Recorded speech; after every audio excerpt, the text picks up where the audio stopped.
नमस्कार मु सीमा समस्तଙ୍କୁ नमस्कार जनाऊँगी मु पुणी थे स्वागत कली आपण मानक अपस्विंग एजुकेशन को पुणी थे मु गोटे आपण मानक भल खबर नहीं करी आसी जोटा कि हूँ आमर गोटे रिक्रुटमेंट प्रोसेस रही जदि ये रिक्रुटमेंट प्रोसेस विषय एडमिशन प्रोसीजर कौन आउ तार केबे पर्यंत एप्लिकेशन फीस रही तार केमिति कौन सिलेक्शन प्रोसेस रही एजुकेशन क्वालिफिकेशन कौन ये सब विषय जानापी आपण मैंने भिडटी को प्रथम रु शेष जाए देखु जहाँद्वारा कि आप पूरा रूपे क्लीयर हो पूरा निर्दिष्ट भाव क्लीयर होदि किसी भी डाउट रहा कि क्वेरी रहा आपण मैंने कमेंट सेक्शन में जनइबे मुझे क्वेरी को क्लीयर करने निहाती भाव चेष्टा करी।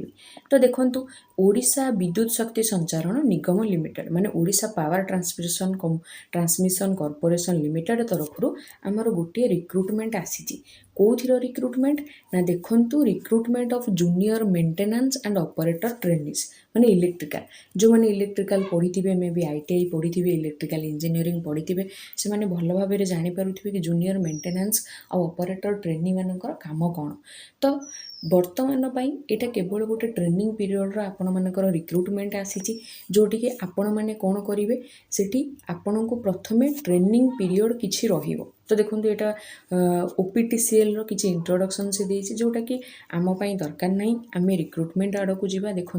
वैकेंसी पोजिशन आमर रही ST जो मैंने से तो बढ़िया से 30 टी पोस्ट रही जो मैंने SC से 13 टी पोस्ट रही जो मैंने SC/BC से 7 टी पोस्ट रही जो मैंने UR से 50 टी टोटाल उपरे 100 टी पोस्ट आमर रही। तो देखु आउ कौन रहा ये 100 नंबर भितर आपणकर किछि आपन को से कौन ना कास्ट हिसाब से किसी वैकेंसी आपन को से मेंशन करी। तो देखा आम जोटि कि कौन स्पोर्ट्स पर्सन गोटे पोस्ट रही एक्स सर्विसमैन मान 3टा जो मैंने रिजर्व पोस्ट रही आउ जो मैंने डिसेबिलिटी अच्छा तापर देखु आमर एसेंशियल क्वालिफिकेशन कौन तार आपणकर देखु से कही कि HSC जो मैंने 10th पास भी करिसेंती किंबा national trade certificate electrician trade रे जदि कौन प्रकार सर्टिफिकेट आपण पाइचंती 60% मार्क रे करके पास करिसेंती ताहेले मध्य आपण माने कौन करि परिबे अप्लाई करि परिबे। तापरे आउ कौन देला देखंतु ITI कोर्स रो मध्य एठी से देइछि आज पर the provision electrical licensing board यदि ELBO तरफ आपण माने ITI कोर्स टिप करिसेंती ताहले मध्य आपण कोन करि परिबे अपियरिंग करि परिबे एग्जाम को। आउ एज देखंतु candidate must not be under 18 आपण को 18 तळ को हेई नथिबा दरकार आउ एभव 32 न होइथिबा दरकार माने 32 वर्ष ऊपर को हेई नथिबा दरकार किंबा 18 वर्ष तळ को आपण को हेई नथिबा दरकार। 18 वर्ष टू कम बयस रो पिला माने अप्लाई करि परिबेनी किंबा 32 वर्ष रु ऊर्ध्व जो माने 32 वर्ष रु बड़ से माने मध्य करि परिबे नाही। तो देखंतु जो मानकर मध्य 32 वर्ष पाखापाखि कि 33 वर्ष जदि कोटारे मध्य से मानकु कोन मिली जाई पारुची आपनकर रिलैक्सेबल मध्य मिली जाउची किछि 5 ईयर रो रिलैक्सेबल मिलुची आउ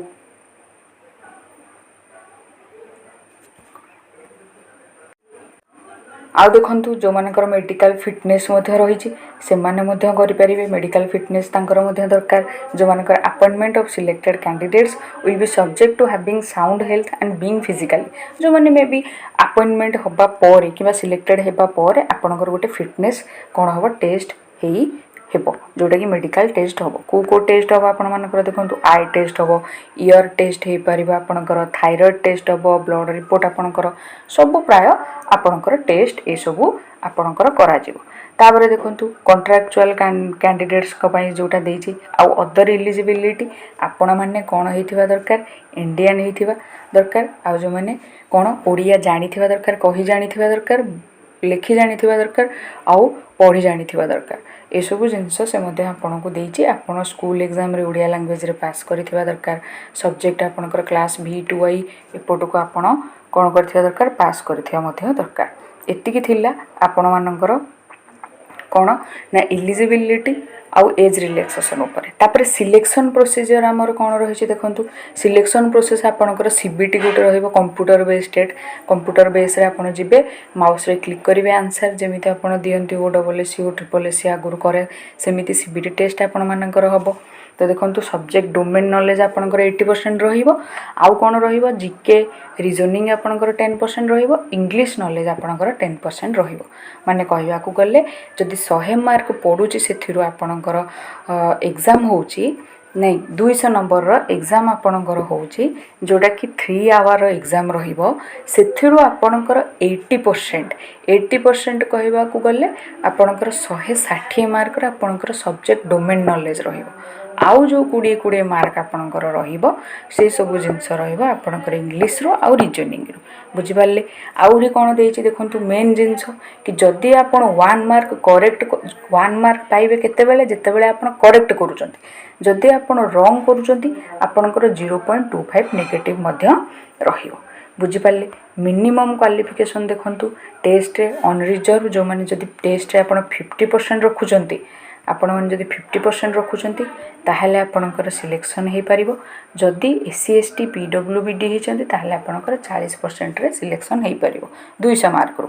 आउरी कोन देला आपणकर पेमेंट फी केते रहिची आपणकर एप्लीकेशन पेमेंट जो माने ऑन रिजर्व रहिचंती तांकर 797 टंका रहिबो जो माने एससी एसटी पीडब्ल्यूडी तांकर 443 रहिबो जोटी इंक्लूडिंग जीएसटी से आपनको डिटेल ले एठी दे देछि सेंटर ऑफ एग्जामिनेशन देखंतु तापर आपनकर रहिला computer based test centre of examination Bhubaneswar Cuttack Rourkela Sambalpur Brahmapur Dhenkanal ATC ए सब रहिबो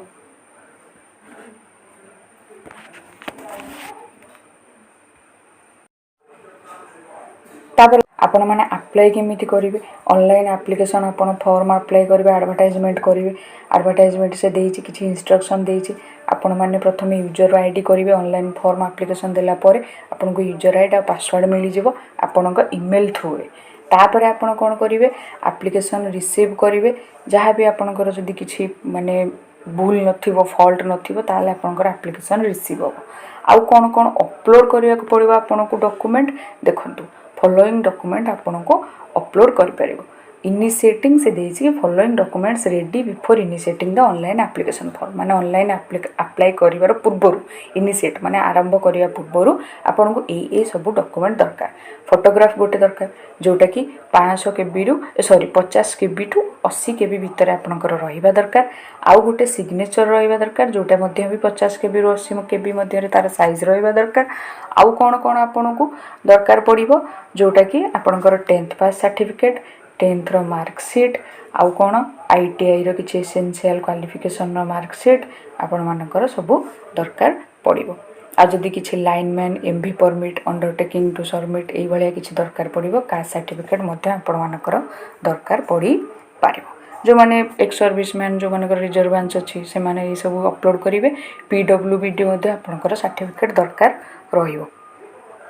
आउ सब कौन डॉक्यूमेंट जो भी अपलोड करेंगे तार साइज देखो 100 केबी रु 300 केबी मध्य रही दरकार एतिकी आपणकर थिला किछि इम्पोर्टेंट अपडेट रही है विषय ओपीटीसीएल पर आपन जो माने भी जेएमओटी पोस्ट पे अप्लाई करेंगे आउ तार डेट मन रखंतु यही दुईटा जिनस होची आम पाइका कौन ना इम्पोर्टेंट जोटा कि 30/5 कहया को गले काली ठारू अप्लाई स्टार्ट हो गलानी 6टारू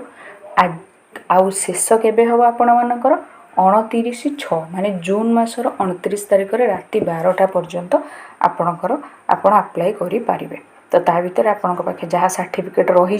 जदि किसी सर्टिफिकेट नाही ताले आपण रेडी कर दियंतु 7-8 दिन भितर आपण आराम से अप्लाई करि दियंतु बोथ मेल और फीमेल को पाई रहिबो जदि आपण मानक पाई अपडेट हेल्पफुल रही